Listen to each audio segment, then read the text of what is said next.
সালটা ছিল 2011। সেদিন আমার বড় ভাই রায়হান এশার নামাজ পড়ে বাসায় আসেন। একটু পরে তার বন্ধু আসিফ আমাদের বাসায় আসে রায়হানের সাথে গ্রুপ স্টাডি করবে বলে। আসিফ ছিল রায়হানের বেস্ট ফ্রেন্ড। আসিফ আর রায়হান তুলনামূলক সমান ক্যাটাগরির স্টুডেন্ট ছিল।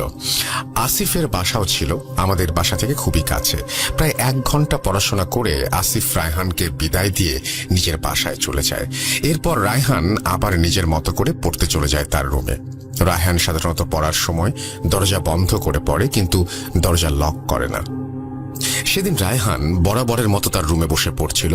প্রায় 1 ঘন্টার মাঝে রায়হানের রুমে চেয়ার পড়ে যাবার আওয়াজ পেয়ে আমরা তার রুমের দরজায় ধাক্কা দিয়ে খুলে ভেতরে গিয়ে দেখি রায়হান মেঝেতে পড়ে আছে আর ওর মুখ দিয়ে গ্যাজলা বের হচ্ছে। রায়হানের এই অবস্থা দেখে আমি আর আম্মু রায়হানকে উঠিয়ে বসানোর চেষ্টা করেও ব্যর্থ হই, কারণ রায়হানের শরীর তখন এতটাই শক্ত হয়ে গিয়েছিল যে ওর শরীরের কোনো অংশই মুভ করছিল না। আমরা এরপর ওর হাত পা মালিশ করতে থাকি আর 2-3 মিনিটের মাঝেই ওর মুখ দিয়ে ফেনা পড়া বন্ধ হয়ে যায় আর রায়হান একেবারে নিশ্চুপ হয়ে যায়। আমার আম্মু এরপর রায়হানকে ডাকতে থাকেন ওঠার জন্য। রায়হান, এই রায়হান, ওঠ, কি হয়েছে তোর? রায়হানের কোনো সাড়া না পেয়ে আমার আম্মু আমাকে বলেন যেন আব্বুকে ফোন করে বাসায় আসতে বলি। এরপর আমি উঠতে গেলে রায়হান তার 2 হাত দিয়ে আমার ও আম্মুর হাত চেপে ধরে চোখ খোলে। আমাদের দিকে তাকিয়ে সে উঠে বসে আর 2 জনের হাত ছেড়ে সে আমাদের চুল ধরে, আমাদের কানের কাছে মুখ নিয়ে আসে এবং খুব বাজে আর কর্কশ গলায় ফিসফিস করে বলতে থাকে যে প্রতি 10 বছরে একবার উঠি, যার শরীরে উঠি তার পা থেকে মাথা পর্যন্ত খাই। এই কথা বলে রায়হান মেঝে থেকে উঠে বিছানায় গিয়ে চাদর দিয়ে শুয়ে পড়ে। এই ঘটনার আগা মাথা কিছুই বুঝতে না পেরে আমি আর আমার আম্মু রুম থেকে বের হয়ে যাই। কিছুক্ষণ পর রাতের খাবারের জন্য আম্মু আমাকে রায়হানকে ডাকতে লাগলেন। আমি খেতে চলে এলেও রায়হান তার রুম থেকে বের হয় না। আমি রায়হানের রুমে গিয়ে ওকে ডাকতে লাগলাম, আমার কথা যেন রায়হানের কানেই পৌঁছাচ্ছিল না। এরপর আমি রায়হানের পিঠে হাত দিয়ে ওকে ডাক দিতেই ও এক ঝটকায় আমার হাত ধরে ফেলে, আমাকে তার বিছানায় বসিয়ে ফেলে। এরপর সে আমার মাথার চুল ধরে আমার কান তার মুখের কাছে নিয়ে এসে ফিসফিস করে বলে, শোনো, এখানে বসবে না, আমি কিন্তু বলে সে জীবন নেয়ার আরো অনেক কিছু কথা বলে। আমি ডায়লগগুলো পড়তে আমি খুবই আনকমফোর্টেবল, যার জন্য আমি ডায়লগ পড়তে চাই না আসলে। এরপর তিনি বলছেন যে আমি ভয়ে আমার হাত রায়হানের হাত থেকে ছাড়িয়ে দৌড়ে রায়হানের রুম থেকে বেরিয়ে এসে আম্মুকে সব বলি। আমার কথা শুনে আম্মু রাগ করে হাতে বিছানা ঝাড় দেওয়ার ঝাড়ু নিয়ে রায়হানের রুমে চলে যায়। আমিও আম্মুর পেছন পেছন রায়হানের রুমে চলে যাই। আম্মু যেই রায়হানকে কিছু বলতে যাবেন তখনই রায়হান আম্মুর চুল ধরে আম্মুর কানে কানে কি যেন বলছিল। কি বলছিল শুনতে যাব তখনই দেখলাম আম্মু অজ্ঞান হয়ে পড়ে গেলেন। আম্মু পড়ে গেলে রায়হান বাজেভাবে উচ্চস্বরে হাহা করে হেসে উঠতে থাকে আর আমার দিকে তাকিয়ে আরো কিছু কথা বলে এবং সে তার দিকে ইশারায় ডাকে আমাকে। এরপর আমি রায়হানের সামনে গিয়ে ওর হাত ঝাঁকি দিয়ে ওকে বলি, কি হয়েছে তোর, এমন করছিস কেন? আম্মুকে কি বললি? কি হয়েছে আম্মুর? এই কথা শুনে রায়হান আমার হাত ছাড়িয়ে নিয়ে বিছানায় শুয়ে পড়ে আবার। এরপর আম্মুর মুখে পানি দেই আর অনেক কষ্টে আম্মুর জ্ঞান ফেরাই। আম্মুর জ্ঞান ফিরলে আমি আম্মুকে জিজ্ঞেস করি যে উনি কেন অজ্ঞান হয়ে গিয়েছিলেন, কিন্তু উত্তরে আম্মু আমাকে যা বললেন তার কোনো লজিক আমি খুঁজে পেলাম না। আম্মু বললেন যে ওনার কিছুই মনে নেই, শেষ ওনার যা মনে ছিল তা হচ্ছে রায়হানের রুমে যাওয়া। সেদিন রাতে আমরা আর খাওয়া দাওয়া করিনি, আব্বুর অপেক্ষায় বসেছিলাম। কিছুক্ষণ পর আব্বু কাজ শেষ করে বাসায় আসে। বলে রাখা ভালো, আমার আব্বুর শহরে একটা মার্কেটে কাপড়ের দোকানের ব্যবসা করতেন, এই জন্য ওনার বাসায় আসতে প্রায় 11টা বেজে যেত, মাঝে মাঝে 12টা 1টাও বাজত ওনার। সেদিন আব্বু বাসায় আসার পর আমিও আম্মু রায়হানের বিষয়টা বলি। আব্বু রেগে গিয়ে রায়হানকে মারবেন বলে ওর রুমে যেতে চাইলে আম্মু বলেন, থাক, বাদ দাও, আজ অনেক রাত হয়েছে, রায়হান ঘুমাচ্ছে, ঘুম থেকে উঠলে সব ঠিক হয়ে যাবে। আম্মুর কথা শুনে আব্বু সেদিন রাতে আর কিছু বলেন না রায়হানকে। সেদিনের মতো আমরা রাতের বেলা ঘুমিয়ে পড়ি। পরের দিন সকালবেলা ঘুম থেকে উঠে রায়হান স্বাভাবিকভাবেই ঘরে ঘোরাফেরা করতে থাকে। বিকেলবেলা আসিফ ভাইয়ের বাসায় গ্রুপ স্টাডি করতে যাবে বলে রায়হান বাসা থেকে বের হয়ে যায়। সন্ধ্যায় মাগরিবের পর রায়হান বাসায় ফিরে আসে। বাসায় ফিরে এসে সে নিজের রুমে চলে যায়। আম্মু রায়হানকে নাস্তা খেতে ডাকলে রায়হান রুম থেকে দৌড়ে এসে রান্নাঘরে চলে যায়, আর রান্নাঘরে রাখা তরকারি আর ভাত সে একাই খেয়ে ফেলে। এই দেখে আম্মু আর আমি খুব অবাক হয়ে যাই, আর রায়হানকে জিজ্ঞেস করি যে সে কেন এমন করছে গতকাল থেকে। উত্তরে রায়হান ভারী গলায় বলে যে তাকে কেন ডাকা হয়েছে, তার অনেক দিনের ক্ষুধা নাকি তার জমে আছে এবং সে সবকিছু নাকি লন্ডভন্ড করে দেবে। রায়হানের মুখে এই সমস্ত কথা শুনে ওর অঙ্গভঙ্গি দেখে আমি আর আম্মু অনেকটাই ভয় পেয়ে যাই। এরপর রায়হান তার নিজের রুমে চলে গেলে আম্মু বলেন, রেহানা একবার আসিফকে ডেকে নিয়ে আসো তো, ওর সাথে কথা বলি। এরপর আমি আসিফকে ডেকে নিয়ে আসি বাসায়। আম্মু আসিফকে জিজ্ঞেস করেন রায়হানের কোনো অস্বাভাবিক আচরণ তার চোখে পড়েছে কিনা। আসিফ একটু মুচকি হেসে বলে, কি বলছেন আন্টি, ও তো একেবারে নর্মাল, কি হয়েছে? আম্মু আসিফকে কিছু বলেন না। আসিফ এরপর নাস্তা করে বাসায় চলে যায়। সেদিনের পর থেকে রায়হান নামাজ পড়া ছেড়ে দেয়। এক ওয়াক্ত নামাজও তাকে দিয়ে পড়ানো যেত না। অনেক বলার পরেও সে নামাজ পড়তো না। আমিও আম্মু এই সব কিছুই আব্বুকে জানাইনি, যতক্ষণ না পর্যন্ত সমস্যাগুলো হাতের বাইরে চলে যায়। সেদিনের পর থেকে আমাদের পরিবারের জীবন কিভাবে যেন বদলে যায়। বলছি, সেদিনের পর থেকে রায়হানের সাথে কেউ কথা বলতে পারতো না। খাবার খাওয়ার সময় সে সবার জন্য রান্না করা খাবার একাই খেয়ে ফেলতো। দিনের বেলা ডাক্তার দিকে রায়হান বাসায় ফিরলে ওকে আমরা জিজ্ঞেস করি ও কেন হুজুরের কাছে গিয়ে পড়াশোনা করে। উত্তরে রায়হান আমাদের ওর সাথে যা যা হচ্ছে সবকিছু খুলে বলে, যা শুনে আমাদের বাকশক্তি লোপ পেয়ে যায়।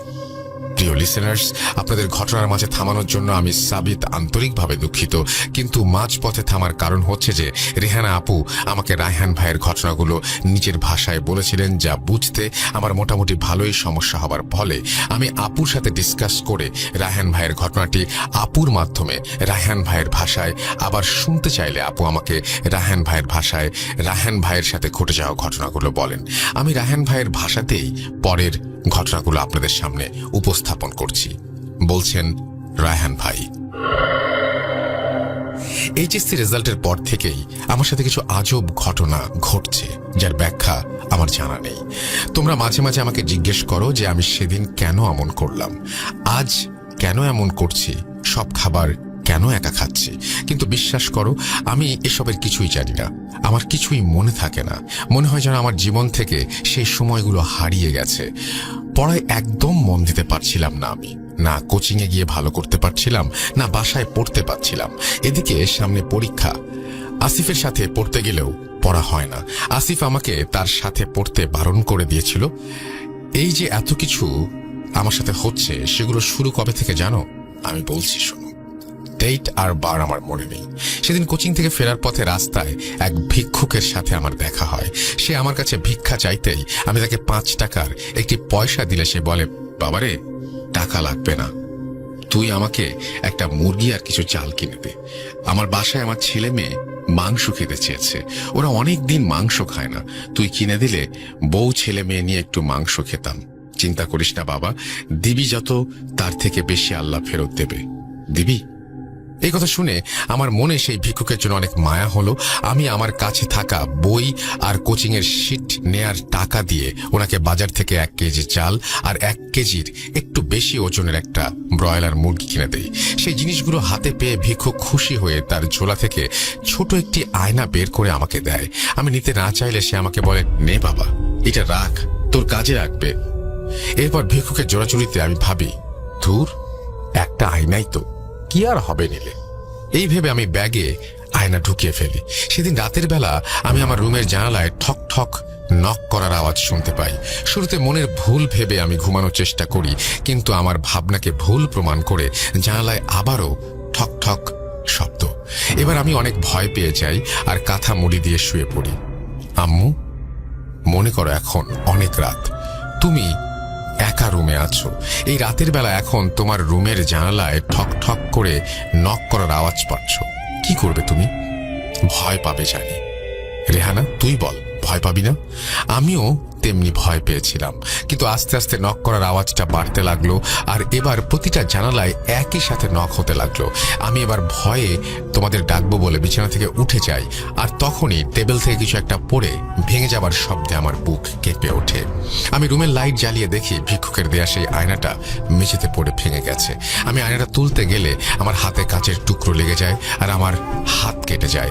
এরপর আমার রুমের দরজার বাইরে আম্মু তুমি চলে এসে আমাকে ডাক দিলে আমি দরজা খুলে কাউকে দেখতে পাই না। আমি উন্মাদের মতো হয়ে যাচ্ছিলাম বলে মনে হতে লাগলো আমার। এরপর আমি কি ভেবে যেন রুমের জানালা খুলে কুর্নিশ করে কাউকে অভ্যর্থনা জানালাম। প্রচন্ড গরম লাগছিল রুমে আমার। এই গরমের মাঝে খুব হিম শীতল ঠান্ডা এক বাতাস আমার শরীর আর কলিজা জুড়িয়ে ভেতরে আসলো। আমার খুব ভালো লাগছিল বাতাসটা গায়ে লাগাতে। এরপর আমি ঘুমিয়েছি না কি করেছি আমার মনে নেই। এর পরের দিন আসিফ বিকেলে গ্রুপ স্টাডি করার জন্য আমার কাছে এসে আমাকে বলে, কিরে তোর চোখ লাল কেন, গতরাত ঘুম হয়নি? আসিফের এই কথা শুনে আমি ওকে বলি, কিরে তুই কিভাবে জানলি যে আমার ঘুম হয়নি রাতে? আসিফ রাঙাত্মক সুরে আমাকে বলল, কিরে ভাই, কমন সেন্সকে বাজারে বিক্রি করে এসেছিস? তোর চোখ লাল তাই ভাবলাম ঘুম হয়নি। এই বলে আসিফ বিষয়টা এড়িয়ে যায়। সেদিন রাত থেকে আমার সাথে নতুন নতুন ঘটনা ঘটতে থাকে। রাতে ঘুমানোর জন্য শুয়ে পড়ার কিছুক্ষণ পর আমার মনে হয় জানালার বাইরে কেউ একজন আমাকে ডাকছে। খুব ক্ষীণ আর ফিসফিস করে কেউ আমাকে বলছে, রায়হান, রায়হান। এরপরে কেউ একজন বলে যে ভিক্ষুকে যে আমি সাহায্য করেছিলাম সে এখন সাহায্য নিতে এসেছে, সামনে নাকি পরীক্ষা, সে আমাকে সাহায্য করবে। এসব আমি বলি যে তুমি কে, চলে যাও প্লিজ চলে যাও। এরপর মনে হলো আওয়াজটা আমার কানের কাছে এসে বলছে যে আমি যদি বাঁচতে চাই তাহলে তার কথা শুনতে, না হলে আমাকে মরতে হবে, আর কাউকে এই কথা জানালেও নিশ্চিত মৃত্যু। এই কথা শুনে আমি ভয় পেয়ে দরজা খুলে তোমাদের ডাকতে গেলে দেখি যে দরজা খুলছে না। অগত্যা ভয়ে আর জানের মায়ায় পরে আমাকে জানালা খুলতে হয়। জানালা খুলতেই সেই শীতল বাতাস আবার আমার গায়ে এসে লাগে আর আমার কিছু মনে থাকে না। এর পর দিন এশার নামাজের পর ইমাম সাহেবের সাথে কথা বলে এই বিষয়ে উনি আমাকে বলেন, রায়হান তুমি যে আয়নাটা নিয়েছিলে সেটা নেওয়া ছিল তোমার চরম মাত্রার ভুল, ওটা এখন কোথায়? আমি হুজুরকে বলি, হুজুর সেটা ভেঙে গেছে আর আমি সেটা ফেলে দিয়েছি। হুজুর আমাকে এরপর বলেন, দেখো আমি তো এসব কিছু করি না আর এই লাইনে পড়িও নি। আমাদের মুয়াজ্জিন সাহেব এই সমস্যাগুলো নিয়ে কাজ করেন, উনি এই মাদ্রাসারই ছাত্র ছিলেন, ওনার কাছে যাও। উনি এখানে মুয়াজ্জিনের চাকরি করেন আর তোমার কোচিং এর সামনে মাদ্রাসায় ছাত্রদের পড়ান, ওখানেই ওনাকে পাবে। সেদিন মুয়াজ্জিন সাহেবকে আমি খুঁজে না পেলেও পরের দিন আসরের নামাজের পর তাকে খুঁজে পেয়ে সবকিছু জানাই। উনি আমাকে বলেন, রায়হান ভাই আসলে এটা কি সমস্যা আমাকে বুঝতে হবে, আমি আপনাকে পানি পড়া দিচ্ছি, দেখুন আজ রাতে কিছু হয় কিনা। মুয়াজ্জিন সাহেবের পানি পড়া খেয়ে সেদিন রাতে আর কিছু হয়নি। এরপর আসিফের বাসায় আমি গ্রুপ স্টাডি করতে যাই। আমি খাতায় অঙ্ক করছিলাম, এমন সময় আসিফ রাগ করে আমার চেয়ারে লাথি মারে আর বলে, তুই মুয়াজ্জিন সাহেবের কাছে কেন গিয়েছিলি, কি সমস্যা আমাকে বলতিস? আমি আসিফের এই আচরণে অবাক হয়ে যাই। আমি যে মুয়াজ্জিন সাহেবের কাছে গিয়েছিলাম সেটা তুই কিভাবে জানলি? আসিফ কোনো উত্তর না দিলে আমি চেয়ার থেকে উঠে বাসায় চলে আসি। সেদিন আমি তোমাদের সব বলতে চেয়েছিলাম, কিন্তু আমার কানের কাছে ভেসে আসে সেই একই শব্দ, কাউকে নাকি বলা যাবে না। এরপর আমার আর কিছু মনে নেই। পরের দিন রাতে আমি পানি পড়া খেয়ে ডাইনিং রুমে আসতেই দেখি আমি পানির গ্লাস হাতে টেবিলের সামনে দাঁড়িয়ে। এই দৃশ্য দেখে কেউ হতভম্ব হয়ে যাবে, কিন্তু আমি কেন যেন খুব প্রাউড ফিল করছিলাম। আমি দেখলাম আমার মতো দেখতে সেই লোকটা আমার সামনে পানি নিয়ে এসে কুর্নিশ করে আমাকে অভ্যর্থনা জানিয়ে বলল যে এই পানি নাকি আমার, এবং সেদিন রাতে আমার এতটুকুও মনে ছিল না এরপর কি হয়েছিল। তবে যে সকালে মেঝেতে মাছ মাংসের পোটলা তোমরা দেখেছিলে সেটা মনে হয় আমারই কাজ। এরপর আমি একদিন রাতের বেলা বাথরুমে গেলাম, কি দেখলাম জানো?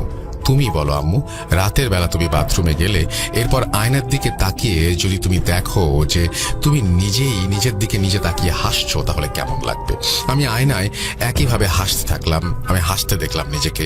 এরপর আমি নিজের চেহারায় হাত দিয়ে দেখলাম আমি আসলেই হাসছি কিনা, কিন্তু না, আমি হাসছিলাম না। কত কিছু দেখেছি, সহ্য করেছি আমি, কিন্তু তোমাদের বলতে গেলেই মনে থাকতো না। আমি আজ হুজুরের তাবিজ পড়েছি আর পানি পড়া নিয়েছি বলেই আমি হয়তো বলতে পারছি সবকিছু। এভাবে আস্তে আস্তে জানালা নক করা থেকে কাছে আসা, এরপর সেই শয়তান আমাকে পুরোপুরি কবজা করে নিচ্ছে আস্তে আস্তে। এই জন্যই আমার পড়া হচ্ছিল না। আসিফের সাথেও বেশ কিছুদিন দেখা নেই। একদিন এশার নামাজ পড়তে গিয়ে আমি দেখি আসিফও নামাজে এসেছে। নামাজ শেষে সে আমার কাছে ক্ষমা চায় আর আজকে গ্রুপ স্টাডি করতে আসবে বলে জানায়। আমি বাসায় আসার পরে আসিফ বাসায় আসে পড়ার জন্য। পড়ালেখা শেষ করে আমাকে একটা চকলেট খেতে দিয়ে চলে যায়। সেদিন আমি চেয়ার থেকে পড়ে গিয়েছিলাম আর আমার মুখ দিয়ে ফেনা বের হচ্ছিল। এরপর থেকে যা যা হয়েছে তোমরা জানো। এই দুর্বিষহ সমস্যার মাঝে একদিন সকালে দেখলাম আমার দাঁত কালো হয়ে গিয়েছে, মুখের ভেতর সহ কালো আর খুব বেশি পরিমাণে বাজে দুর্গন্ধ ছড়াচ্ছে। মনে হচ্ছিল যেন আমি বেঁচে আছি কিন্তু আমার মুখ মরে গেছে, মরে গিয়ে পচে গেছে, দুর্গন্ধ ছড়াচ্ছে। আমি এরপর থেকে রেগুলার মুয়াজ্জিন সাহেবের বাসায় যাই আর ওনার তদবির গ্রহণ করে পড়াশোনা করি। এভাবেই আমার জীবন চলছে। কিন্তু একটা কথা, সেটা হচ্ছে যে তোমাদের কাছে একটাই অনুরোধ, আমাকে বাঁচাও। পরীক্ষা চলে এসেছে, আমি কি পরীক্ষা দিতে পারবো? আমাকে সাহায্য করো। এই বলে রায়হান ভাই ওনার সাথে ঘটে যাওয়া ঘটনাগুলো বলা শেষ করেন। লিসনার্স, চলুন পরের ঘটনাগুলো রেহানা আপুর ভাষায় শোনা যাক। বলছেন রেহানা আপু। রায়হানের মুখে এইসব কথা শুনে আমিও আম্মু অবাক হয়েছিলাম। তেমনি আমরা দুজনই আসিফ ভাইকে সন্দেহ করেছিলাম এই সমস্যাগুলোর জন্য। সেদিন সন্ধ্যার পর আমি আসিফ ভাইয়ের বাসায় গিয়ে ওনাকে ডেকে আনি। আসিফ ভাই বাসায় আসতেই আম্মু ওনাকে বলেন, কি খবর আসিফ, তোমরা এখন পড়ো না একসাথে? রায়হানের সাথে কি কিছু হয়েছে?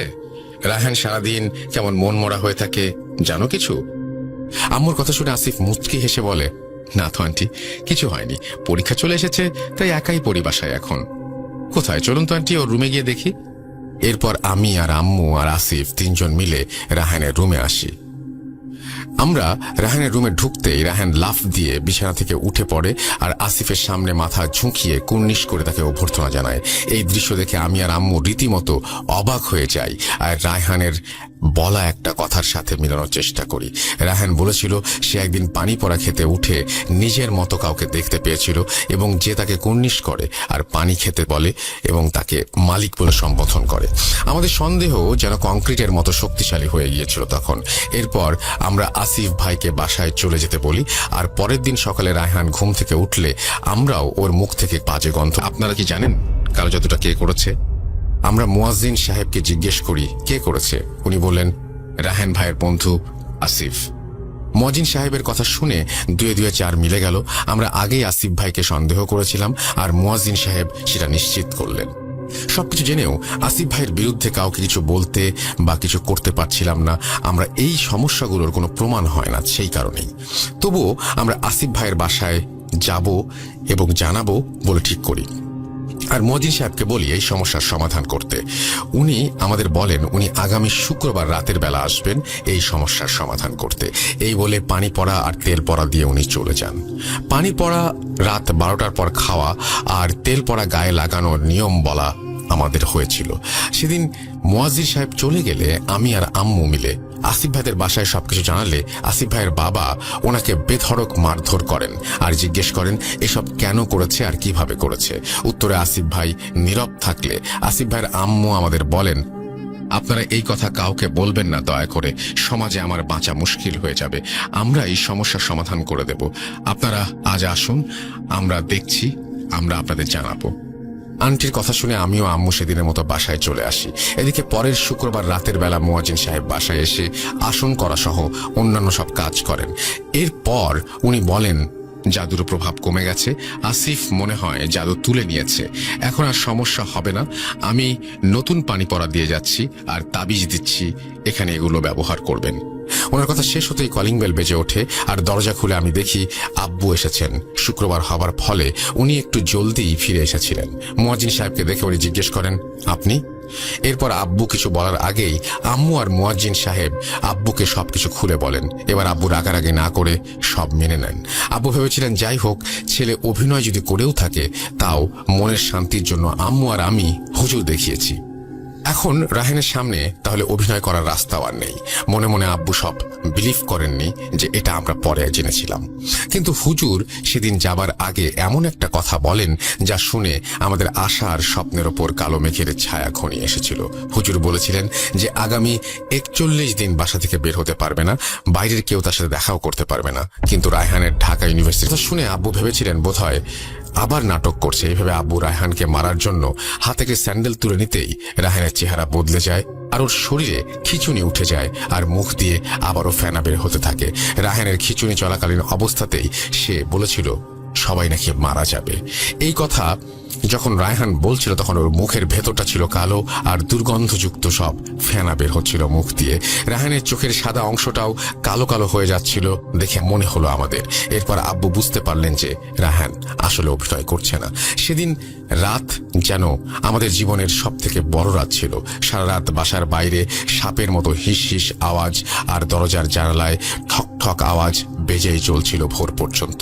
ভোরের পরে ফজরের নামাজ পড়তে আব্বু মসজিদে যান এবং সেখানে আসিফ ভাইয়ের আব্বুকে পেয়ে যান এবং সবকিছু খুলে বলেন, আর আসিফ ভাইকে বাদ মাগরিব আমাদের বাসায় আসতে বলেন। সত্যি বলতে আসিফ ভাইও যেন কেমন হয়ে গিয়েছিল। উনি নাকি পড়তেন না, খেতেন না, সারাদিন ঘুমাতেন আর রাতে ভয়ে চিৎকার করে উঠতেন। যাই হোক, সেদিন সন্ধ্যার পর ইমাম সাহেব হুজুর আমাদের বাসায় আসেন। আসিফ ভাইকে নিয়ে ওনার আম্মু সেদিন আমাদের বাসায় এসেছিলেন। আমরা শুরুতে গতকাল রায়হানের খিঁচুনি ওঠা, মুখ দিয়ে গ্যাজলা বের হওয়া সবকিছু জানাই। সব শুনে হুজুর ওনাকে রায়হানের রুমে নিয়ে যেতে বলেন। রুমে গিয়ে হুজুর বিছানায় বসেন আর পাশে আসিফকে বসিয়ে রায়হানকে বসান। উনি আসিফ ভাইয়ের মাথায় হাত বুলিয়ে বলেন, বাবারে, তুমি পরিস্থিতির শিকার, তোমার কোনো দোষ নেই, কিন্তু তোমার ওপরও কালো ছায়াটা এসেছে। তোমারটা আমি দেখব, কিন্তু আগে আসল সমস্যাটা দেখি। হুজুরের মুখে এই কথা শুনে আমি, আম্মু, আব্বু সবাই অবাক হয়ে যাই। এই ভেবে যে এতদিন আমরা জানতাম সবকিছুর মূলে আসিফ ভাই, কিন্তু হুজুর বলছেন আসিফ ভাই পরিস্থিতির শিকার, উনি নির্দোষ। তাহলে আসল ঘটনাটা কি? আমরা হুজুরকে আসল ঘটনা কি জিজ্ঞেস করতেই উনি মুচকে হেসে বলেন, সবুর করুন একটু। এই বলে উনি রায়হানের হাতে কনিষ্ঠ আঙুল চেপে ধরেন। রায়হান, তুমি এই কাজ কেন করলা? রায়হান কিছুক্ষণ জবাই করা মুরগির মতো কাঁপতে থাকে আর হঠাৎ থেমে ভারী আওয়াজে বলতে লাগলো, আমি রায়হান না, কিন্তু রায়হান কেন এসব করছে আমি জানি। আমি বলবো, কিন্তু আমি ওকে নিয়েও যাব। এই কথা শুনে হুজুর রায়হানকে ওনার ব্যাগ থেকে একটা বাঁশের বেত বের করে পাড়ি দিলেন। এরপর রায়হানের ভেতর থাকা জিন যা বলেছিল তা কিছুটা এমন। রায়হান নিজের ওপর নিজেই কালো জাদু করেছে, কারণ পড়াশোনা আজ অব্দি যত রেজাল্ট ও বাসায় দেখিয়েছে সব ভুয়া। এসএসসি এইচএসসির মার্কশিট নাকি সে দোকান থেকে বানিয়ে এনে আমাদের দেখিয়েছিল। সে পড়াশোনা করতে চাইতো না। এদিকে আব্বু ইচ্ছা ছিল ওকে ইউনিভার্সিটিতে ভর্তি করবে, কিন্তু ঢাকা ইউনিভার্সিটিতে এক্সাম দেওয়ার জন্য যে ন্যূনতম রেজাল্ট প্রয়োজন সেটা নাকি ওর ছিল না। এদিকে পরীক্ষা দিতে গেলে আব্বু ওকে সাথে নিয়ে যাবে। তাই যদি সবাই জেনে যায় রায়হান মিথ্যা বলে আসছে কয়েক বছর ধরে, ও কি করবে? এই ভেবে কালো জাদুর আশ্রয় নেয় যেন পরীক্ষা দিতে না হয় আর পড়তে না হয়। আব্বুর পড়াশোনা চাপিয়ে দেওয়ার ফলে নাকি সে আজ এই অবস্থায় এসেছে, এতটা নিচে নেমেছে। সে ওই ভিক্ষুককে আসলেই বাজার করে দিয়েছিল, কিন্তু সেই ভিক্ষুক তাকে কোনো আয়নায় নাকি দেয় নাই। আর যে হুজুর মুয়াজ্জিন বলে আছে উনি নাকি আসলে সেই কালো জাদু করেছিলেন। সেই আয়নাটা নাকি উনিই রায়হানকে দিয়েছিলেন। রায়হান আর হুজুর মিলে খুব সুন্দর একটা নাটক সাজিয়েছিল আসিফকে দিয়ে। তারা আসিফের ওপর কালো জাদু যেন আসিফ এলেই রায়হানের সমস্যা হয়, আসিফকে দিয়ে অস্বাভাবিক কথাবার্তা বলাতো তারা, এবং কালো জাদুর মাধ্যমে যেন সবটাই আসিফের দোষ বলে মনে হয়। প্রকৃত অর্থে আসিফ নির্দোষ। এই সব কিছুর কারণেই যেন রেজাল্টের সত্যতা কখনোই আমাদের সামনে না আসে, রায়হানের পড়ালেখা করতে না হয় সেজন্য। কিন্তু এই কালো জাদুর মাঝে নাকি নিজের একটা খেলা আছে।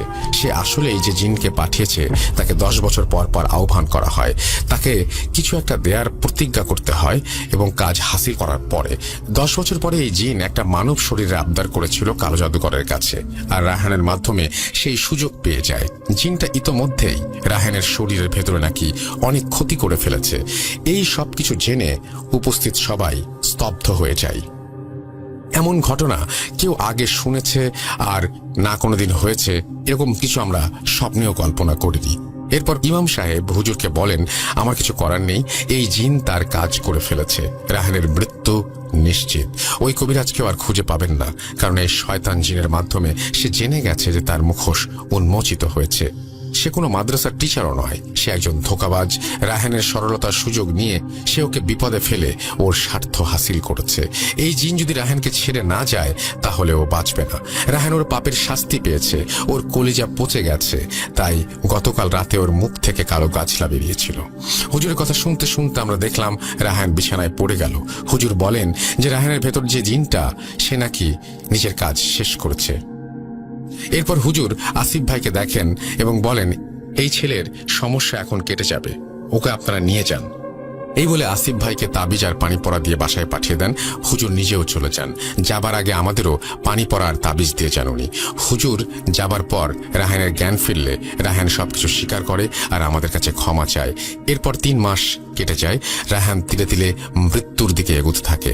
ডাক্তার দেখানো হয়েছে অনেক, কিন্তু ও আর বাঁচেনি। 3 মাস পর কোনো একদিন সে আমাদের সবাইকে ছেড়ে চলে যায়। তারিখটা আমি বলবো না, আমি চাই এই তারিখ আমার জীবনে আর না আসুক। এর কয়েক বছর পরে নাকি আসিফ ভাইও কেমন পাগল পাগল হয়ে গিয়েছিল। ক্ষুধা লাগলে খেত না, খাবার চাইতো না। বাজার বা দোকানে গেলে ফ্যাল ফ্যাল করে তাকিয়ে থাকতো দোকানদারের দিকে, কিন্তু কিছু চাইতো না। আমরাও আমার ভাইয়ের করুণ স্মৃতি নিয়ে সেই বাসায় আর সেই শহরে থাকতে পারিনি। 2013 সালে আমরা সবাই অন্যত্র শিফট করি। ঘটনা তো শেষ সাবিত, কিন্তু আমি তোমার মাধ্যমে সবাইকে একটা মেসেজ দিতে চাই। এই ঘটনাটি শুধু কোনো প্যারানর্মাল ঘটনা নয়, এটি একটি শিক্ষণীয় ঘটনাও বটে। অনেক মা বাবা তাদের ছেলে মেয়েদের জোর করেন পড়াশোনা করে নির্দিষ্ট কোনো সাবজেক্ট লিখেছেন। ঘটনাটি পড়ে শোনাবেন প্লিজ। আসসালামু আলাইকুম রাসেল ভাই, আপনি কেমন আছেন জিজ্ঞেস করব না, কারণ আমি জানি আপনি সবসময় ভালোর দলে, যদিও ভালো রাখার মালিক আল্লাহ। দোয়া করি আল্লাহ যেন আপনাকে এবং আপনার সকল লিসেনারকে সহি সালামতে রাখে। আমার সাথে এবং আমার পরিবারের সাথে ঘটে যাওয়া নির্মম কিছু সত্য ঘটনা আপনাদের সাথে শেয়ার করতে চাই। কিছু কারণে আমি ছদ্মনাম ব্যবহার করছি। আমার নাম মিম। সময়টা তখন 2008 সাল। আমি গোপালগঞ্জ জেলার কাশিয়ানী উপজেলার কোনো একটি গ্রামে মামার বাসা থেকে লেখাপড়া করতাম। তখন আমি ক্লাস 9-এ পড়ি। সেই সময় কোনো একদিন জানতে পারলাম আমার কাজিনের সাথে আমার বিয়ে ঠিক হয়েছে। বাবা প্রথমে রাজি না থাকলেও হঠাৎ করে রাজি হয়ে যান। আমার কাজিনের পুরো ফ্যামিলি তখন ঢাকায় থাকতো। যদি আমার চাচার কথা বলতে চাই, তিনি অনেক টাকা পয়সার মালিক এবং খুবই ভালো মানুষ ছিলেন। কখনো অন্যায়কে প্রশ্রয় দিতেন না। তার বাবা, অন্যান্য চাচারা এবং দাদুর সাথে সম্পর্ক ছিল খুবই ভালো। শুনেছিলাম ওই চাচার ওয়াইফ একবার দাদুর সাথে খুব খারাপ ব্যবহার করেছিলেন। তখন চাচা চাচিকে তার ঘর থেকে বের করে দিয়েছিলেন। যাই হোক, চাচার ছিল 2 ছেলে 1 মেয়ে। ছোট ছেলের সাথে আমার বিয়ের কথা হয়েছিল। আমার চাচা আমার জন্য একটি মোবাইল ফোন নিয়ে আসে তার ছোট ছেলের সাথে কথা বলিয়ে দেওয়ার জন্য।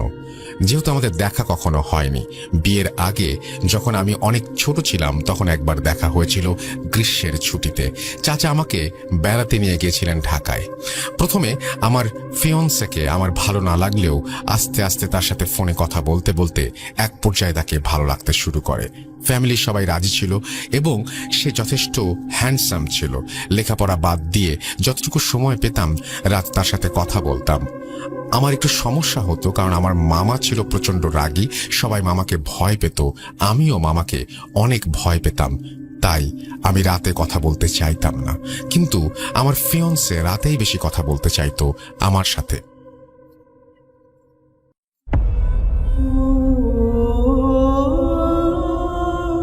একদিন যদিও ফোন অলওয়েজ সাইলেন্ট মোডে থাকতো, হঠাৎ করে রাত 1:30টার সময় আমার ঘুম ভেঙে যায় এবং আমি দেখি আমার ফিয়ন্সে আমাকে কল দিচ্ছে। আমি ফোনটা রিসিভ করার জন্য বাইরে যাওয়ার চিন্তা করি। যেহেতু ঘরটি ছিল টিনের ঘর, এক পাশে কথা বললে অন্য পাশে কেউ শুনতে পারত, তাই মামার ভয়, ভাবলাম উঠোনে যেয়ে কিছুক্ষণ কথা বলে আসি। মামার বাড়িটা ছিল এমন, বাথরুমে যাওয়ার জন্য বাইরে যেতে হতো। মামার বাড়ির পাশে ছিল বিরাট এক জঙ্গল। অনেক মানুষ গলায় দড়ি দিয়ে মারা গেছে ওই জঙ্গলে। জঙ্গল এত অন্ধকার থাকতো যে মানুষ দিনে যেতেই ভয় পেত। জঙ্গলের পরেই ডোবা টাইপের একটা পুকুর, বাঁশঝাড়, আর বাঁশঝাড়ের পরেই ছিল আমার মামার বাড়ি লাগোয়া পুকুরের পাড়ে ছিল একটা তুলো গাছ। গ্রামের ভাষায় আমাদেরকে মান্দার গাছ বলি। এই গাছটি পুকুর পাড়ের জঙ্গলের কাছাকাছি অবস্থিত। যাই হোক, আমি আমার ফিয়ন্সের ফোন পেয়ে আস্তে আস্তে দরজা খুললাম যাতে মামার টের না পায়। তারপর উঠোনে যেয়ে তাকে ফোন ব্যাক করলাম। এক রিংয়েই ফোন ধরল সে। কথা বলতে বলতে এক পর্যায়ে আমার মনে হলো যে আমার মামা আমার কথা শুনে ফেলবে আর আমার একটু দূরে যাওয়া উচিত। এই চিন্তা করতে করতে আর কথা বলতে বলতে বাড়ির সীমানায় অর্থাৎ শেষ সীমানায় যেয়ে দাঁড়ালাম। তারপর শান্তি পাচ্ছিলাম না মনে, ভয় লাগছিল এই বুঝি মামা শুনে ফেলবে। এই ভেবে হাঁটা শুরু করলাম এবং যে একটা বাঁশের সাথে হেলান দিয়ে কথা বলতে শুরু করলাম। কিন্তু একটু পর মনে হলো পুকুর পাড়টা সবচেয়ে নিরিবিলি, ওইখান থেকে কথা বললে কেউ শুনতে পাবে না। সেজন্য আমি পুকুর পাড়ে মান্দার গাছটার দিকে হাঁটা শুরু করলাম। এভাবে মান্দার গাছের নিচে দাঁড়িয়ে 20 মিনিটের মতো কথা বললাম। হঠাৎ করে দেখলাম প্রচন্ড ঝড় উঠেছে, বাঁশের আগাগুলো বাতাসে ভেঙে যাচ্ছে। কিন্তু আমি খেয়াল করলাম ঝড় বাতাস শুধু বাঁশ গাছের আগায় হচ্ছে, বাঁশের গোড়া বা আমার গায়ে কোনো বাতাস লাগছে না। আমি ভাবলাম অনেক গাছপালা এই জন্য নিচে বাতাস আসতে পারছে না। কোনো কিছু পাত্তা না দিয়ে কথা বলছি, এমন সময় হঠাৎ করে লাইনটা ড্রপ করে গেল। আমি চারপাশে তাকিয়ে চিন্তা করলাম এটা আমি কোথায় আছি। প্রচন্ড অন্ধকার, ঝড় বাতাস চারিদিকে হচ্ছে, সবকিছু যেন ভেঙে পড়বে। আমার মনের মধ্যে অনেক ভয় কাজ করছিল আর আমি চোখ বন্ধ করে এক দৌড় দিয়ে বাড়ির উদ্দেশ্যে চলে গেলাম। 20 থেকে 30 সেকেন্ড সময় লাগলো বাড়ির সীমানায় প্রবেশ করতে। বাড়ির সীমানায় প্রবেশ করে একবার পেছনে ফিরে তাকালাম, দেখলাম কোনো ঝড় না, কোনো বাতাস না, কোনো কিছু না, স্বাভাবিক যেন এখানে ঝড় কখনো আসেইনি। যাই হোক, আমি ভাবলাম ঝড় হয়তো এসে হঠাৎ করে থেমে গেছে। কোনো চিন্তা না করে আস্তে আস্তে রুমে প্রবেশ করলাম। ঘড়ি দেখলাম 2:01 দেখাচ্ছে। বিছানায় যে আমি আমার ফিয়ন্সকে একটা টেক্সট করলাম, যেহেতু কথা শেষ হয়েছিল না। টেক্সটে বললাম যে অনেক রাত হয়েছে, আমি আজকে আর কথা বলতে পারবো না, সকালে কথা হবে, টেক্সট ব্যাক করো। এভাবে অনেকক্ষণ কথা হওয়ার পর কোনো টেক্সট না পেয়ে আমার মধ্যে অস্থিরতা কাজ করতে লাগলো। চিন্তা করলাম ওয়াশরুমে গেলেও তো এতক্ষণ লাগার কথা না, সে কি তার ফোন দেখেইনি? তাকে অনেকবার কল দিলাম, কল রিসিভ করলো না। লাস্ট কল দিয়ে ঘুমিয়ে যাবার চিন্তা করে আবার আস্তে আস্তে গেট খুলে টয়লেটের উদ্দেশ্যে গেলাম। লাস্ট কল যখন রিসিভ করলো তখন তারও বড় বোন অর্থাৎ আপু আমাকে যেটা জানালো সেটা শোনার জন্য আমি মোটেও প্রস্তুত ছিলাম না। আপু বলল তার ভাই 10টার সময় বাসায় এসেছে, 11টার মধ্যে খাওয়া দাওয়া করে ঘুমিয়ে গেছে। সে এতই টায়ার্ড ছিল যে রুমে যেয়ে ঘুমানোর টাইম পায়নি। আপুর সাথে কথা বলতে বলতে ড্রয়িং রুমে ঘুমিয়ে গেছে এবং আপু তার প্রেজেন্টেশনের কাজ ড্রয়িং রুমে বসে বসে করছে 3-4 ঘন্টা। আমি ফোন রেখে মোবাইলের টাইম দেখলাম 3টা বাজে। আমি মনে মনে ভাবলাম কে ছিল তাহলে আমাকে ফোন দিল 1টার দিকে, আর কার সাথে কথা বললাম জঙ্গলে যে।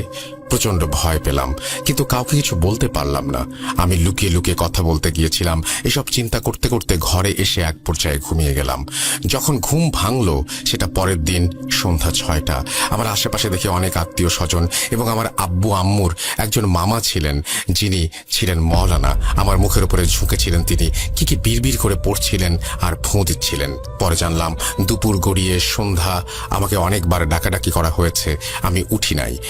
নানু ভেবেছিল স্বাভাবিকভাবেই আমি ঘুমাচ্ছি, কিন্তু কোনো কারণে মওলানা সাহেব আমাদের বাসায় এসেছিলেন এবং তিনি দেখলেন আমার প্রচন্ড জ্বর এবং তিনি একটু ঝাড়ফুঁকের ব্যবস্থা করলেন। গ্রামাঞ্চলে ঝাড়ফুঁক এগুলোই বেশি চলে ডাক্তারের থেকে। মওলানা নানাভাবে আমাকে একটু পানি পড়া খাওয়ালেন। সবাই চলে গেলে উনি আমাকে বললেন রাতে বাইরে একা একা কোথাও যেও না, তুমি যেখানে কল্যাণ ভাবছো সেখানে হয়তো তোমার অকল্যাণ নিহিত। আমি কিছুই বুঝলাম না, শুধু তার যাওয়ার দিকে চেয়ে রইলাম। পরে শুনেছিলাম ওই রাতটি ছিল হাজরা ফাটার রাত, গ্রামাঞ্চলের ভাষায়, যেটা অমাবস্যার থেকেও ভয়ঙ্কর, ঘুটঘুটে অন্ধকার। পারতপক্ষে এই রাতে সন্ধ্যার পরে কেউ বাইরে বের হয় না। এরপর থেকে আমার আর কোনো সমস্যা হয়নি, সব ঠিকঠাক চলছিল। কি ভেবেছেন এখানেই ঘটনা শেষ? এটা তো সমস্যার শুরু মাত্র। 1 মাস পরে আমার চাচা চাচি পুরো ফ্যামিলি সহ গ্রামে বেড়াতে আসে এবং সব চাচারা ফ্যামিলি সহ গেট টুগেদার করার জন্য চলে আসে। আমিও বাড়িতে যাই কিছুদিন থাকার জন্য। হঠাৎ করে আমি তার ফ্যামিলিতে একটু পরিবর্তন লক্ষ্য করলাম। যেমন চাচা আর আগের মতো অন্য চাচাদের সহ্য করতে পারছে না, দাদুর সাথে খারাপ ব্যবহার করছে। এরই সাথে অন্য একটি জিনিস লক্ষ্য করলাম, আমার ফিয়ন্সের বোন অর্থাৎ ওই চাচার একমাত্র মেয়ের সাথে কিছু আজগুবি ঘটনা ঘটছে। একদিন সে অন্যান্য কিছু কাজিনদের সাথে সাথে কথা বলছিল, একটি রুমে ঢুকেছিল এবং যখন বের হয়েছিল রুম থেকে দেখলাম তার গায়ের জামায় অনেক ছেঁড়া ছেঁড়া, কেউ অ্যাসিড দিয়ে পুড়িয়ে দিলে যেমন জামা ছিঁড়ে ছিঁড়ে যায়, পুড়ে পুড়ে যায় সেরকম, এবং ছেঁড়াগুলোর চারিদিকে হলুদ দাগ হয়ে আছে। সে নিজেও জানে না তার জামার এই অবস্থা। একজন দেখলো এমন কেন জামাটা, অথচ ওই মুহূর্তে আমি ওই রুমের সামনেই বসেছিলাম। আমি দেখেছিলাম জামাটি ঠিকই ছিল ঢোকার সময়। এরপর ওই আপুর আম্মা, আমার চাচি আসলো এবং তিনি বলল, এটা ধরার দরকার নেই, রেখে দে, এটা পলিথিনের ব্যাগে রেখে দে, এটাকে নিয়ে দেখবো কেন এমন হলো। আমি কিছুই বুঝলাম না উনি কাকে দেখাবার কথা বলল, কিন্তু আমি আপুর এই অবস্থা দেখে খুবই দুঃখ পেয়েছিলাম এবং আমার ফিয়ন্সের বড় বোন ছিলেন তিনি। এরকম আরো অনেক ঘটনা ঘটেছিল সেদিন, যেগুলো আমি নিজের চোখেই দেখেছিলাম। যাই হোক, বেসিক্যালি সবাই এসেছিল দাদুর অসুস্থতার কারণে, কিন্তু ওই চাচার আচার আচরণে দাদু আরো বেশি অসুস্থ হয়ে পড়েন এবং এক পর্যায়ে দাদু মারা যান। এরপর আমার বড় চাচা এবং অন্যান্য চাচাদের প্রেসার দিতে থাকে জমি জমাগুলো ওনাদের কাছে বিক্রি করে দেবার জন্য, কিন্তু আমার বাবাকে বলে, মেয়েকে আমার ছেলের সাথে বিয়ে দিয়ে দিব, এগুলো এমনি লিখে দে, এগুলো তোর সব মেয়েরই থাকবে। তার কথা শুনে আমার বাবা খুব অবাক হন। এই ভাই ছিল সবচেয়ে উদার মনের ফ্যামিলির মধ্যে। আমার বাবা রাজি হয়নি, কারণ আমার একটি ছোট ভাই ছিল এবং তিনি বলেছিলেন আমার মেয়ের কিছু দরকার হলে আমার কাছ থেকে নেবে, তার তো অংশ আছে এখানে। এটা শোনার পর থেকে চাচা চাচি আমাদের বিয়ের ব্যাপারটা আর মানতে পারছিলেন না। অনেক ঝামেলার এক পর্যায়ে আমাদের বিয়েটা ভেঙে যায়। এভাবে চলতে চলতে এক পর্যায়ে আমার উপর অত্যাচারের মাত্রা বেড়ে গেল। চাচার কথা ছিল তিনি বড় ছেলে, তাই হিসাব অনুযায়ী অন্য কেউ জন্ম না নিলে সব সম্পত্তি তারই পাওয়ার কথা। সে গ্রামের কিছু গুন্ডা লোকদের নিয়ে আমাদের কিছু জায়গা দখল করলো এবং আমাদের জায়গায় বিল্ডিং বানাতে গেল। তখন বাবা আইনের আশ্রয় নেওয়ার কথা ভাবে। ঠিক তখনই বাবা ব্রেন স্ট্রোক করে বসলো। এক সপ্তাহ বাবা সার্ভাইভ করেছিল, তারপর বাবা মারা যান। মারা যাবার ঠিক এক সপ্তাহ পরে আমাদের ঘরের সামনে পুকুর পাড়ের দুটি জলজ্যান্ত তালগাছও মারা যায়, যেটা আমার আম্মু লক্ষ্য করেছিল। আমার আম্মু খুবই পরহেজগার ছিলেন, একজন মহিলা যিনি 5 ওয়াক্ত নামাজ পড়তেন, সন্ধ্যায় কোরআন শরীফ পড়তেন, বিভিন্ন মহিলাদের মাহফিলে যেতেন এবং অনেক আমল করতেন। একদিন আম্মু আমাকে বড় হুজুরের বউয়ের কাছে নিয়ে গেলেন। তিনি তার হাজবেন্ডের সাথে কথা বলবে বলে একদিন পরে আসতে বললেন। পরের দিন গেলাম। যাওয়ার পর মুষলধারে বৃষ্টি শুরু হলো। বড় হুজুর পর্দার আড়াল থেকে কথা বলতে শুরু করলেন আমাদের সাথে। বড় হুজুর আম্মুকে বললেন, এই মেয়ের তো এখানে বহু বছর আগে থেকে কালো জাদু করা হয়েছে এবং আমাদের বাড়িতে দুটি গাছ মরে গেছে, গাছ দুটি কেটে তার গোড়ায় যা পাবো সব বিসমিল্লাহ বলে পুড়িয়ে ফেলতে হবে এবং 2টা তাবিজ তার কাছ থেকে এনে আমরা সেই অনুযায়ী বাড়িতে যাবার জন্য প্রস্তুতি নিলাম। কিন্তু বৃষ্টি তখনও থামে নাই। আমাদের বাড়িটা ছিল অনেক দূরে, তাই আমরা বৃষ্টিতে ভিজেই বাড়িতে যাওয়ার কথা চিন্তা করলাম। কিন্তু হুজুর আমাদের থামিয়ে দিয়ে তার বউকে কিছু একটা আমাদের ওপর ছিটিয়ে দিতে বললেন। তিনি বললেন, যাই হোক না কেন কোনো ভয় পেও না আর কাউকে কিছু বলো না। আমরা বাসা থেকে বের হয়ে রওনা দিলাম। এমনই আশ্চর্য হয়েছিলাম, সেদিন বাসায় আসার আগ পর্যন্ত আমাদের গায়ে এক ফোঁটা বৃষ্টির পানিও পড়ে নাই, কিন্তু আমাদের আশেপাশে তুফান হয়ে যাচ্ছিল। পরদিন গাছ কাটা হলো। একটি গাছের নিচ থেকে পাওয়া গেল ছোট মাটির হাড়ির মধ্যে বিভৎস চেহারার একটি ব্লার টাইপের ছবি এবং শুকনো রক্তের ছাগলের মাথার সাথে লাগানো একটি তাবিজ, এবং অন্যটির নিচে পাওয়া গেল একটা নখ, একটা ছোট চুল, একটা তাবিজ আর আব্বুর কাপড়ের কিছু অংশ, যেটা অর্ধেক পোড়ানো হয়েছিল। হুজুরের কথা মতো সব কাজ শেষ করে পরের দিন তাবিজ হুজুরের কাছে নিয়ে গেলাম। হুজুর আমাদেরকে বলল, আমাকে জোড়া কবরের মাঝখানে তাবিজ করা হয়েছে এবং আমার উপরে 7 জন জিন চালত করা হয়েছে। হুজুর বলেছিল সবাইকে সারাতে পারলেও রাধ নামের একটি জিনকে আমার থেকে কিছুতেই আলাদা করতে পারেননি। হুজুর বলেছিলেন একবার নদী পার হলে ব্ল্যাক ম্যাজিকের আসর কমে যায়। যেহেতু লেখাপড়ার জন্য আমার ঢাকায় আসতে হতো, সেজন্য আমাকে পদ্মা পার হতে হতো প্রায়। তাই ঢাকা থেকে গোপালগঞ্জ আর গোপালগঞ্জ থেকে ঢাকায় আসলে আমি মিষ্টি খাওয়া দেখতাম স্বপ্নে প্রায়। ঢাকার এক হুজুর তো বারবার তাবিজ কাটতে কাটতে আমার ওপরেই বিরক্ত হয়ে যায়। হুজুর আমাকে বলেছিল আমার বড় চাচি কখনো আমাকে কিছু দিলে আমি যেন না খাই এবং তার সাথে আমাদের কোনো ব্যাপার শেয়ার না করতে। আমাদের পুরো ফ্যামিলি এবং চাচার সাথে অনেক খারাপ কিছু করেছে সে। চাচি ছিলেন একজন বিহারি, আর এই কারণে আমার চাচারা তাকে পছন্দ করত না। জানি না চাচা কেন তাকে বিয়ে করেছিল। আজ আমার 29 বছর বয়স, আজও আমার বিয়ে হয় নাই। সব ঠিক থাকলে লাস্টে বিয়েটা আর হয় না। শুনেছি আমার ওই চাচার মেয়ের 2টা কিডনি নষ্ট হয়ে গেছে, আমার ফিয়ন্সের 4-5 বার বিয়ে হয়ে গেছে, আর তাদের বড় ছেলে এবং ছেলের বউয়ের সাথে এমন কিছু করার সময় ধরা খেয়েছিল চাচি, তারা এখন আর মায়ের হাতে কিছু খায় না, ইভেন মায়ের চেহারা পর্যন্ত দেখে না, পাশাপাশি অন্য ফ্ল্যাটে থেকেও। এত কিছুর পরও আমার কিছু প্রবলেম এখনো রয়ে গেছে। এখনো উল্টাপাল্টা স্বপ্ন দেখি, যেটাতে আয়াতুল কুরসি পড়তে ভুলে যাই। এখনো আমার সামনে আমার কোনো কাছের মানুষের সাকসেস আমার কানে একবার আসলেই ওইটা নষ্ট হয়ে যায়, ইত্যাদি নানা কিছু। আমি জানি না মানুষ এগুলো করে কি মজা পায়। নিজেদের জেদ আর হিংসার কারণে এরকম সংসার ছিন্ন ভিন্ন হয়ে যায়। আল্লাহর কাছে দোয়া করি আল্লাহ যেন তাদের হেদায়েত করেন। এটাই ছিল আমার ঘটনা রাসেল ভাই। ভালো লাগলে প্রিয় মানুষগুলোকে পড়ে শোনাবেন, যেন সবাই সতর্ক থাকে, সতর্ক হতে পারে। আসসালামু আলাইকুম, ভালো থাকবেন। থ্যাংক ইউ সো মাচ মিম, যদিও এটি আপনার ছদ্মনাম। আপনি ভালো থাকবেন এবং আপনি সুস্থ হয়ে উঠুন পুরোপুরি, সেই দোয়া করি আল্লাহ তাআলার কাছে। এবং সবাইকে বলছি আপনারাও আপনাদের ঘটনা পাঠান। আমাদের ইমেল অ্যাড্রেস হচ্ছে russell.booth.com@gmail.com। আপনাদের ঘটনার অপেক্ষায় থাকলাম। আমরা চলে যাচ্ছি আমাদের পরবর্তী ঘটনায়।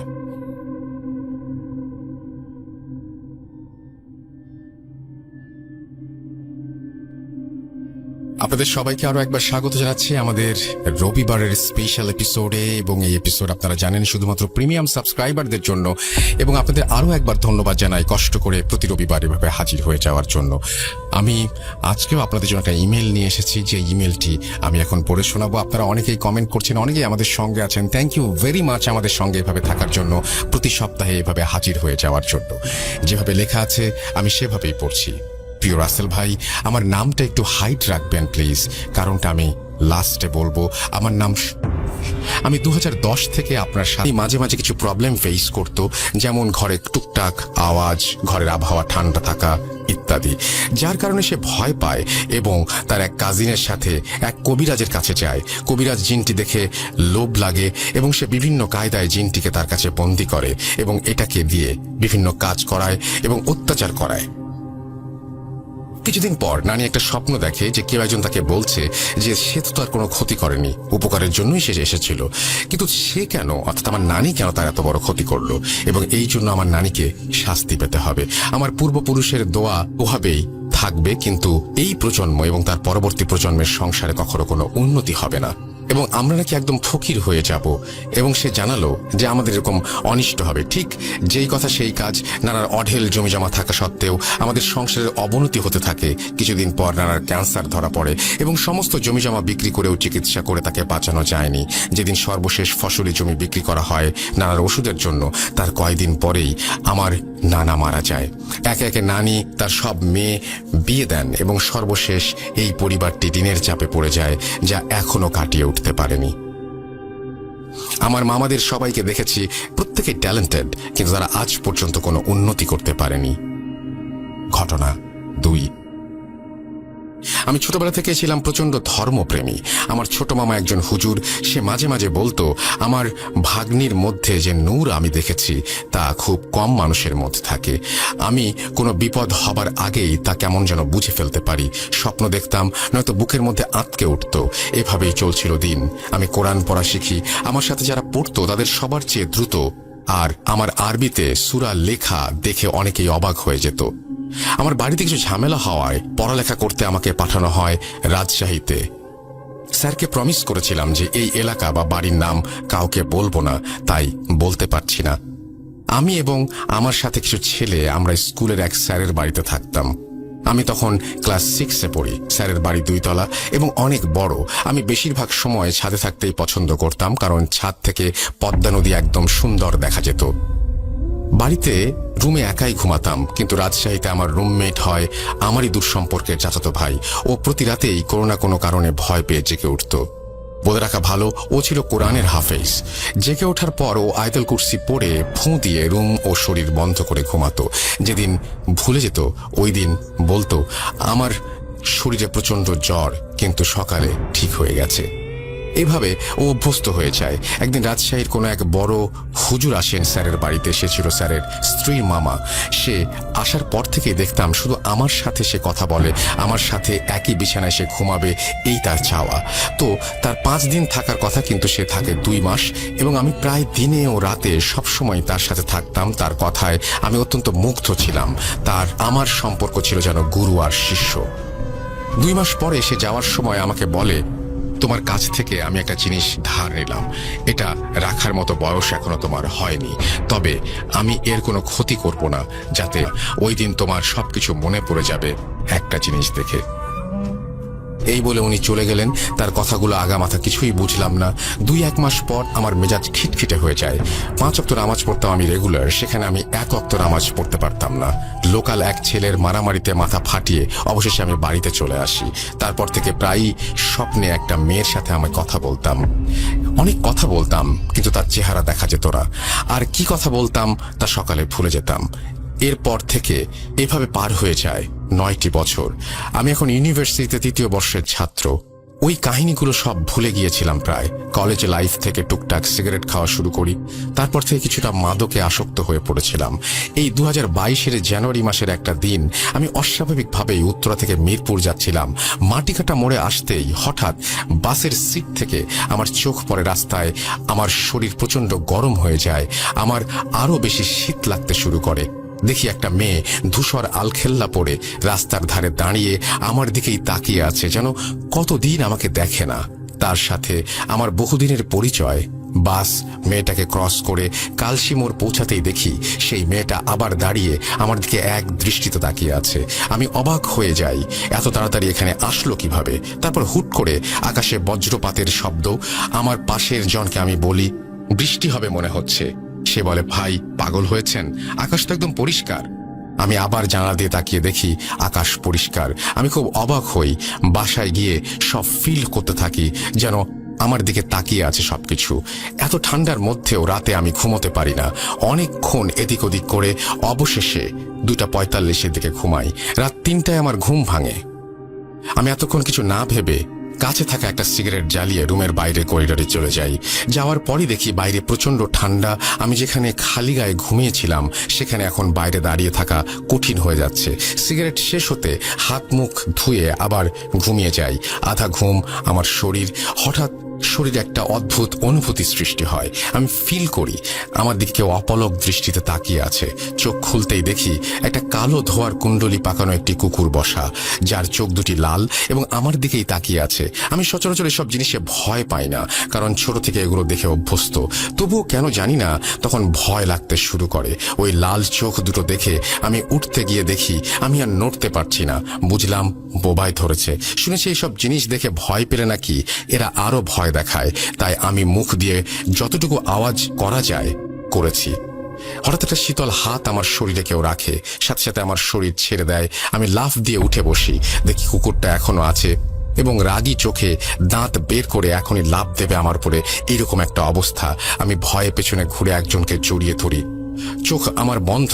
হঠাৎ আজানের শব্দ কানে আসে। আমি চোখ খুলে তাকিয়ে দেখি আমি যাকে জড়িয়ে ধরেছিলাম সেখানে কেউ ছিল না। আর কুকুরটা দেখে ভয় পাচ্ছিলাম। আস্তে আস্তে আমার রুমের দেয়ালের সাথে সেই কুকুরটা মিশে গেল। তখন আমার মনে হলো আমি তো রুমে একাই, তাহলে গায়ে হাত রাখলো কে? আর ভয়ে আমি জড়িয়েই ধরলাম বা কাকে? আমি সকালে আম্মুকে সব জানাই। সাথে সাথে আমার রাজশাহীর সব ঘটনা মনে পড়ে যায়। তাহলে কি হুজুর মারা গিয়েছেন? ওখানকার কারো সাথে যোগাযোগ না থাকায় আমি এখনো জানি না রাসেল ভাই। আম্মু বলল যে সে বড় হুজুর ফোন দিচ্ছে। আমি মানা করলাম, বললাম যে মা নানুর সাথে যা হয়েছিল তা আমার সাথে হোক, আমি তা চাই না। রাসেল ভাই, আমি ছোট্ট একটা জব করতাম, এই ফেব্রুয়ারিতে আমার প্রমোশন হয়ে যায়। আলহামদুলিল্লাহ, আমিও আস্তে আস্তে পরিবর্তিত হতে শুরু করেছি। সকল মাদক দ্রব্য ত্যাগ করি আমি নিজে থেকে। এখন টুকটাক সিগারেট খাওয়া হয়, এছাড়াও ছেড়ে দেব, এটা শুধু সময়ের ব্যাপার। আমার মনে হচ্ছে আমি যেন আসল আমিকে ফিরে পেয়েছি। এতদিন অন্য কেউ ছিলাম। নামাজটা আবার রেগুলার করার চেষ্টা চলছে। এখন আমার মনের এমন পরিবর্তন দেখে সবাই অবাক। আর বেশি বড় করব না, আমার জন্য দোয়া করবেন। আর ঘটনাটি ভালো লাগলে পড়ে শোনাবেন। ভূত.com আমার অনেক প্রিয় একটি প্রোগ্রাম। আমি যেখানেই যাই ঘটনা কালেক্ট করি ইচ্ছে করে। আমিও একদিন আফরান ভাইয়ের মতো স্টোরি নিয়ে আসবো ভূত.com-এর জন্য রইল অনেক অনেক শুভকামনা। গুছিয়ে লিখতে পারিনি বলে ভুল হলে ক্ষমা করবেন। নাম পরিচয় গোপন রাখলাম, এতে আমার পরিবারের ওপর সমস্যা হতে পারে। খোদা হাফেজ বলে তিনি তার নামটা অবশ্য শেয়ার করেছেন। থ্যাংক ইউ ভেরি মাচ আপনাকে। এই রবিবারে স্পেশাল এপিসোডে আপনার ঘটনা দিয়ে শুরু হলো আপনার যাত্রা ভূত.com-এর সাথে। আশা করছি আপনার কাছ থেকে আরো অনেক অনেক ঘটনা পাবো। যারা এতক্ষণ আমাদের শুনছিলেন তাদেরকে অনেক ধন্যবাদ। আপনারা সবাই ভালো থাকুন, সুস্থ থাকুন, মোস্ট ইম্পর্টেন্টলি ভূত.com-এর সাথে থাকুন। আল্লাহ হাফেজ।